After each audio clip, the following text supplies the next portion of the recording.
अरे छोटी चिड़िया, इतनी उदास क्यों हो? और ये नन्हे बच्चे कीचड़ में क्यों बैठे हैं? गज्जू भाई, बारिश ने मेरा घर छीन लिया और कोई हमें पनाह नहीं दे रहा।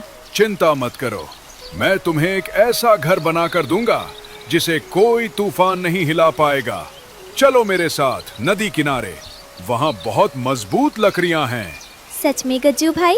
पर मैं आपको इसके बदले क्या दूंगी? बस अपनी मीठी आवाज में गाना सुना देना, वही मेरा इनाम होगा। गज्जू अपनी सूंड से बड़े बड़े लट्ठे उठा रहा था। कुकू और गुड़िया छोटी टहनियाँ उठा रहे थे। देखो पापा हाथी, मैं भी आपकी मदद कर रहा हूँ। शाबाश नन्हे सिपाही, आज हम जंगल का सबसे सुंदर घर बनाएंगे। कालू और गोरी छुपकर ये सब देख रहे थे। गोरी, देख रही हो? वो हाथी रानू के लिए महल बना रहा है। हमें कुछ करना होगा, वरना रानू हमसे बड़ी बन जाएगी। हम रात को जाकर उनकी लकड़ियाँ नदी में फेंक देंगे। जब गज्जू और रानू सो गए, कालू और गोरी चुपके से आए। जल्दी करो गोरी, इन भारी लकड़ियों को धक्का मारो। अब देखते हैं रानू घर कैसे बनाती है।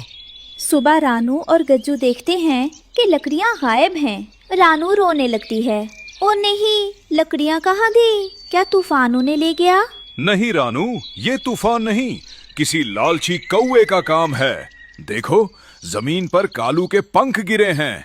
रानू, अब हम लकड़ी का नहीं, मिट्टी और पत्थर का घर बनाएंगे। इसे कोई पानी में नहीं फेंक पाएगा।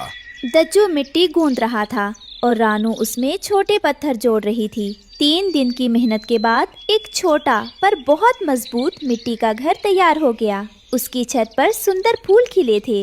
मम्मा, ये तो परियों के घर जैसा लग रहा है। गज्जू भाई, आपका शुक्रिया कैसे अदा करूं? कालू गुस्से में आकर घर की छत पर चोंच मारता है ताकि उसे तोड़ सके। मैं इसे अभी तोड़ दूंगा। ये इतना सुंदर कैसे हो सकता है? टुक, कालू की चोंच मिट्टी में फंस जाती है। आह, मेरी चोंच! ये घर तो लोहे जैसा सख्त है।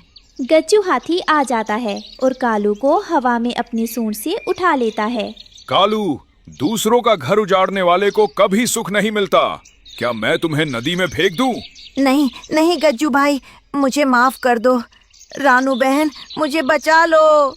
गज्जू भाई, इसे छोड़ दीजिए। नेकी का बदला नेकी से देना चाहिए। कालू भाई, आज से आप भी हमारे दोस्त बनकर रहिए। कालू को अपनी गलती का एहसास हुआ और उसने कसम खाई कि वो कभी किसी का बुरा नहीं करेगा। अब रानू के घर में रोशनी थी और सुख था। सब पक्षी मिलकर रहते थे।